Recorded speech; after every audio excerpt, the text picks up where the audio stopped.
பிரசாந்த் தான். விஜய் தான். பிரசாந்த் தான். விஜய் தான். பிரசாந்த் தான் டாப் ஸ்டார். விஜய் தான் தளபதி. ஹலோ, இங்க பாருமா, 1990ல என்ன படம் பண்ணிருக்காரு அவரு? எங்க தலைவர் இல்ல எதுவுமே பண்ணல. 1990ல எங்கால வைகாசி பிறந்தாச்சு பண்ணி சூப்பர் டூப்பர் ஹிட் கொடுத்துருக்காரு. அதுல வர்ற பாட்டு அந்த சின்ன பொண்ணு தான் வைக்கப்படுது, அது என்ன ஒரு ஹார்ட் த்ரோப்பிங் சாங் தெரியுமா? அதுக்கப்புறம் இன்னொரு பாட்டு கூட பண்ணாரு. தண்ணி கோடம் எடுத்து தங்கம் நீ நடந்து வந்தா தவிக்குது, இந்த மாதிரி பாட்டெல்லாம் 1990லே எங்க ஆளு கொடுத்து சூப்பர் ஹிட் ஆகிட்டாரு. எங்கால் 92ல தான் என்ட்ரி ஆகிறாரு ஹீரோவா. அப்படி சொல்ல, கிட்டத்தட்ட 92க்குள்ள அவர் என்ட்ரி ஆகிறதுக்குள்ள அவர் 8 படம் பண்ணிட்டார். அந்த 8 படத்துல சூப்பர் டூப்பர் ஹிட் செம்பருத்தின்னு ஒரு படம்.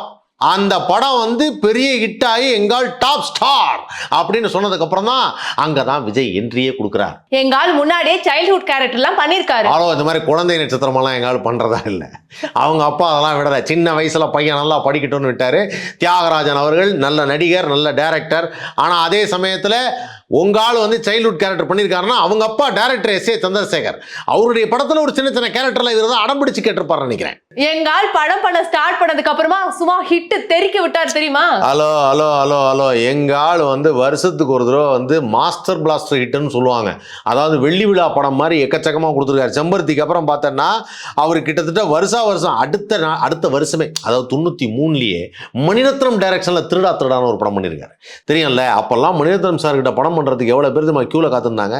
அந்த சமயத்துல பிரசாந்த் வந்து மணிரத்னம் சார்ட்ட படம் பண்ணியிருக்காருன்னா பாத்துக்க. எங்க ஆளு வந்துட்டு பூவே உனக்காக அந்த படத்துக்கு அப்புறமா அவர் ஒரு ஹீரோவா வந்துட்டு ரிஜிஸ்டர் ஆகி பயங்கரமான படம்லாம் பண்ண ஸ்டார்ட் பண்ணிட்டாரு. அப்போ ரிலீஸ் ஆன கல்லூரியின் வாசல் அந்த படம் என்ன ஆச்சு? கல்லூரி வாசல்ல தல அஜித்தும் அவரும் சேர்ந்து நடிச்சிருந்தாங்க. அது ஒரு பெரிய விஷயம் இல்லை, அது இப்படிதான் இருக்கும். ஆனா இருந்தாலும் வந்து 96ல தானே ஒரு ஹீரோ ஆனாரு. எங்கால 91லயே வந்து அவர் செம்பருத்திங்கிற படம் நடிச்சு சூப்பர் டூப்பர் ஹிட் கொடுத்துட்டார்ல 92ல. அப்ப எங்கால தானே பெரிய ஸ்டாரு. அப்ப நீங்க என்ன சொல்ல வர்றீங்க? விஜய் அவர்கள் ஹீரோவா நடிக்கிறதுக்கு முன்னாடியே வந்துட்டு பிரசாந்த் அவர்கள் நிறைய படம் பண்ணதுனால தான் அவர் நல்ல டாப் ஸ்டாரா அப்ப இருந்தாருன்னு சொல்ல வர்றீங்களா? உண்மைதாம்மா. அதாவது என்னன்னா, விஜய் வந்து ஹீரோ ஆகிறதுக்கு முன்னாடியே வந்து பிரசாந்த் நடிக்க வந்துட்டார். அவர் நடிக்க வந்த காரணத்தினால நிறைய படங்கள் அப்ப யங் ஹீரோஸ் வச்சு எடுக்கணும்னு ஆசைப்பட்டாங்க இல்லையா? அதனால வந்து அந்த மாதிரி கதைகள் அவருக்கு அமைஞ்சுது. அந்த டேரக்டர்ஸ்க்கும் வந்து ஒரு நல்ல ஒரு புது ஹீரோ இருக்காரு, நம்ம ஒரு யங் ஹீரோ இருக்காரு, அவரை வச்சு படம் பண்ணலாம்னு நினைச்சாங்க. ஒருவேளை விஜய் சார் அப்ப இருந்திருந்தாருன்னா அவரை வச்சு படம் பண்ணியிருப்பாங்க. பட் விஜய் சார் வந்து நடிக்க வந்ததுக்கு பிறகு, நாளைய திருப்புக்கு பிறகு வந்து பாத்தீங்கன்னா நிறைய வந்து ஹீரோயின் காம்பினேஷன்ஸ், ஃபார் எக்ஸாம்பிள் வந்து சுவாதி, சங்கவி இவங்களோட சேர்ந்து டான்ஸ் ஆடுறது. அதாவது செந்தூர பாண்டின்னு ஒரு படத்துல வந்து ஒரு பாட்டு வரும், அந்த சின்ன சின்ன செய்தி சொல்லி, அந்த மாதிரி ஒரு பாட்டு இருக்கு. இந்த பாட்டுக்கு அப்புறம் வந்து பார்த்தோம்னா அவருக்கு ஒரு மிகப்பெரிய வரவேற்பு இருந்தது ஃபுல் அண்ட் ஃபுல் யங்ஸ்டர்ஸ் மத்தியில. அதுக்கப்புறம் ஒரு பாட்டு வந்தது, சின்ன பையன் சின்ன பொண்ணை காதலிச்சா அப்படின்னு. இந்த சின்ன பையன் சின்ன பொண்ணை காதலிச்சா அப்படிங்கிற பாட்டு தான் விஜயுடைய ஆரம்ப கால படமாவே இருந்தது. எல்லா படத்துலையும் ஒரு சின்ன பையனா இருப்பாரு, ஒரு சின்ன பொண்ணை காதலிப்பார், ஒரு யங் லவ் ஸ்டோரி, இதே மாதிரி ஒரு ஏகப்பட்ட படங்கள் பண்ணி மக்கள் மனசை கவர்ந்துட்டார். ஆனா சின்ன பசங்க, யங்ஸ்டர்ஸ் இவங்க எல்லாரும் மனசையும் கவர்ந்த மாதிரி ஃபேமிலி ஆடியன்ஸை பிடிக்கிறது ரொம்ப கஷ்டம். அதுதான் நீ சொன்ன லவ் டுடே. 96ல ரிலீஸ் ஆன லவ் டுடேங்கிற படம் தான் ஃபேமிலி ஆடியன்ஸை விஜயை ரசிக்க வச்சுது. இவர் நம்ம வீட்டு பையன் மாதிரி, பார்த்தீங்களா, நம்ம வீட்டு பொண்ணு காதலிச்சா கூட அவர் அட்வைஸ் பண்ணி திருத்தி கல்யாணம் பண்ணி வச்சுட்டு போறாருன்னு அந்த மாதிரி ஒரு கேரக்டரா விஜயை பார்க்க ஆரம்பிச்சாங்க. பூவே உனக்காக ஹிட் ஆனதுக்கப்புறம் பார்த்தோன்னா 97ல் வந்து அவருக்கு மறுபடியும் ஒரு படம் வந்தது. அந்த படத்தில் எப்படின்னா, அப்பாக்காக அந்த காதலையே தியாகம் பண்ணி, நான் அன்னைக்கு ஒன்று பின்னாடி சுற்றிட்டே இருந்தேன், ஆனால் நீ என்னை லவ் பண்ணல, ஆனால் எங்கள் அப்பா போனதுக்கப்புறம் நீ என்னை விரும்புகிறேன்னு சொல்கிறேன், அதை ஏற்றுக்கிற நிலைமையில் நான் இல்லை, இப்படி. ஸோ இந்த மாதிரி ஒரு கதை. அந்த கதையில் சூப்பர் டூப்பர் ஹிட் அதுவும் லவ் டுடேக்கு அப்புறம் சார் குடும்பத்துக்காக காதலை விட்டு கொடுத்தார். அப்புறம் அப்பா, அதாவது காதலிச்ச பொண்ணையே குடும்பம் சொல்லிச்சுங்கிறதுனால நீங்கள் பார்த்து கல்யாணம் பண்ணிக்கங்க அப்படின்னு சொல்லிட்டு வந்தார். இதில் பூவே உனக்காகல அப்பாவுக்காக வந்து காதலிச்ச பொண்ணையே விட்டு கொடுத்துட்டாரு. வேணாம், எங்கள் அப்பாவை விட அப்படி என்ன இருக்குது காதல், நான் தான் தேவையில்லாமல் சுற்றிட்டேன் அப்படின்னு ஒரு விஷயத்தை வந்து விட்டு கொடுத்தாரு. காதலுக்கு மேலேன்னு ஒரு படம். ரெண்டும் இல்லை சார், நீங்கள் குடும்பத்துக்காக விடலை, அப்பாவுக்காக விடலை, அம்மாவுக்காக விடலை, எல்லாரும் சேர்ந்து போகிறீங்க, அந்த குடும்பத்தோடு சேர்ந்து பேசுகிறீங்க, காதலை அப்படியே சக்ஸஸ் ஆக்குறீங்கன்னாங்க. ஸோ அவருக்கு காதல் சக்ஸஸ் ஆன படம்னா காதலுக்கு மரியாதை தான். ஸோ காதலுக்கு மரியாதைக்கு அப்புறம் வந்து விஜய்க்கு வந்து ஒரு மிகப்பெரிய பிரேக் த்ரூ. ஓகே, 3 படம் ஒரு டாப் ஹிட் கொடுத்தாச்சு. 97ல பிரசாந்த் அவருடைய படங்கள் என்ன வந்துச்சு? எங்க தலைவர் இப்படிலாம் வந்துட்டு காதல்ல பூந்து விளையாடிட்டு இருக்கும்போது அவருடைய படம் என்ன வந்துச்சு? 97ல கொஞ்சம் ஓய்வு எடுத்தாரு வேணா வச்சுக்கலாம். ஆனா 98ல அவர் வந்து ஜீன்ஸ் அப்படின்னு ஒரு படத்துல சங்கருடைய டைரக்ஷன்லயே நடிச்சார். எப்படி 93ல வந்து மணிரத்னம் டைரக்ஷன் நடிச்சாரோ அந்த மாதிரி 97ல அவர் சங்கருடைய டைரக்ஷன்ல ஒரு படம் பண்ணிட்டார்.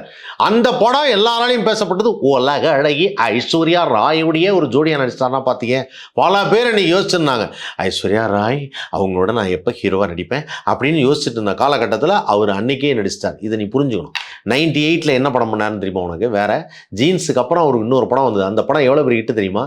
இப்போ எல்லாரும் சொல்றாங்கன்னே தொட்டு தொட்டு பேசும் சுல்தானா, எல்லாரும் சிம்ரன் சார், சிம்ரன் சிம்ரன் சிம்ரன் சிம்ரன். அந்த சிம்ரனோட சேர்ந்து கண்ணு தெரிய தோன்றினான்னு ஒரு படம் எவ்வளோ பெரிய ஹிட் தெரியுமா? அது கண்ணெறிய தோன்றினால என் தலைவன் அந்த நட்புக்காக அந்த காதலை தியாகம் பண்ணி என் நண்பனுடைய தங்கச்சியை நான் அவனுக்கு தெரியாம லவ் பண்ணிட்டேனே அப்படின்னு சொல்லி ஃபீல் பண்ணுவார். இதெல்லாம் பண்ணியிருக்காரா விஜய்? சொல்லு. 98 விடுங்க, 99ல வந்துட்டு எங்க தலைவர் துள்ளாத மனமும் துள்ளும் அப்படின்ற ஒரு படம் கொடுத்தாரு. அதுல அந்த படத்துல இருக்க பாடல்கள் எந்த அளவுக்கு ஹிட் தெரியுமா? எந்த வருஷமா சொன்ன? 99ல ஒரு பூமகள் ஊர்வலம், ஜோடி, ஹலோ, ஆசையில் ஒரு கடிதம்னு ஏகப்பட்ட படம் கொடுத்துட்டார். இது எல்லாமே சம ரொமான்டிக் படம், சூப்பரான பாட்டு. அதுவும் இந்த பூமகள் ஊர்வலம் அவ்வளோ சூப்பரா போச்சுன்னா பாத்தீங்க. அதுலயும் இந்த ஜோடி இருக்க மறக்கவே முடியாது, அவ்வளோ சூப்பர் டூப்பர் ஹிட் அது. அதில் தான் இந்த பாட்டு வரும்னு நினைக்கிறேன்.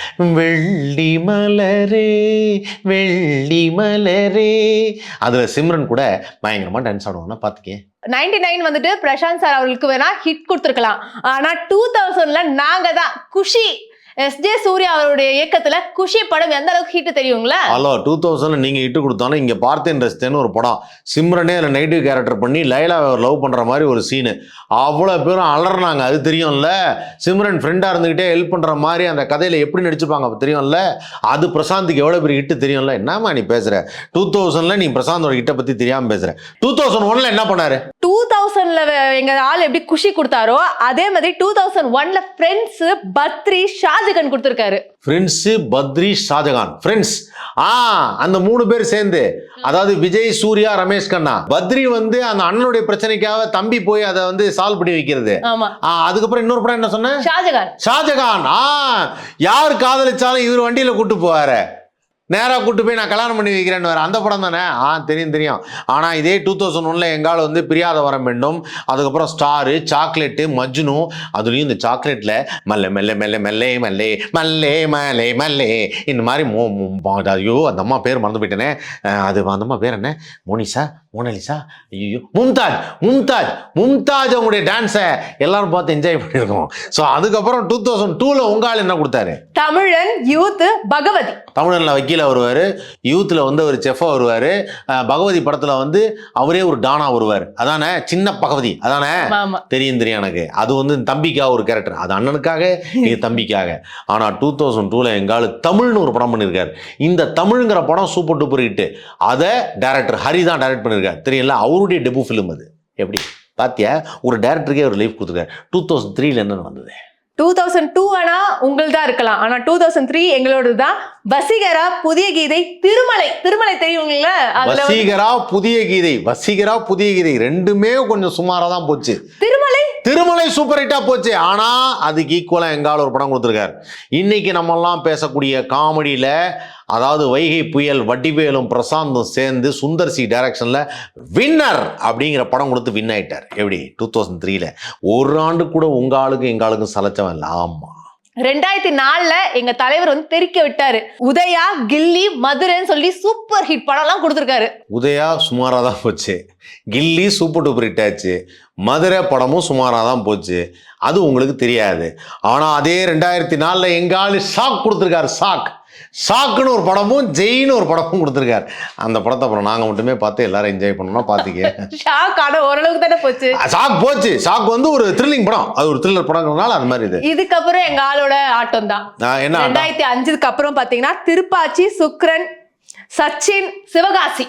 2005 எங்க லண்டன் போயிட்டார். அது லண்டன் ஒரு படம் பண்ணாரு, அது ஒரு காமெடி படம். அந்த படமும் வடிவேலோட சேர்ந்து ரொம்ப சூப்பர் டூப்பர் ஹிட் ஆச்சு. இதுக்கப்புறமும் எங்க ஆட்டம் தான். 2006ல ஆதி கொடுத்திருக்காரு. உங்கால எங்காலு ஜாம்பவான் கொடுத்தாரு, தகப்பன் சாமி கொடுத்தாரு. 2007ல போக்கிரி அழகிய தமிழ் மகன் கொடுத்திருக்காரு. ஹலோ, தமிழ் மகன் என்று சொல்லாதே, இங்கே பொன்னர் சங்கர் என்ற சரித்திர படத்தை கொடுத்திருக்கிறார் 2011ல. 2008ல குருவி. நான் 2011க்கே போயிட்டேன், ஏன்னா 7-8ல அவர் நடிக்கல. அப்ப சொல்லுங்க, இப்ப யார் மாஸ் ஹீரோ சொல்லுங்க. இங்க வருமா, அதுக்கப்புறம் சூப்பர் டூப்பர் ஹிட் விஜய் கொடுத்துருக்கலாம். விஜய் சார் நிறைய படம் பண்ணிட்டார், நான் ஒத்துக்கிறேன். விஜய் பெரிய ஸ்டாருங்கிறத நான் ஒத்துக்கிறேன். ஆனாலும் ஃபர்ஸ்ட் வந்த ஸ்டார் தான் ரொம்ப முக்கியம். அதுதான் எங்க டாப் ஸ்டார் பிரசாந்த். இப்போ கூட பார்த்தோன்னா கோட் படத்துல தளபதி விஜயோட சேர்ந்து டாப் ஸ்டார் பிரசாந்த் நடிச்சிருக்காங்க, தெரியும்ல. அப்போ 2 பேரும் ஒரே பாத்துல வராங்கன்னு நினைச்சேன். அங்கதான் ஒரு ஸ்டாப் வந்தது. இனிமே நான் படம் நடிக்க மாட்டேன் ப்ரோ அப்படின்னு சொல்லிட்டாரு விஜய். விஜயோட லாஸ்ட் படம் என்ன? அப்போ ஜனநாயகம் படம் வரப்போகுது. ஜனநாயகம் படம் எடுத்துட்டு இருக்கிறாங்க, எப்போ வருதுன்னு தெரியாது.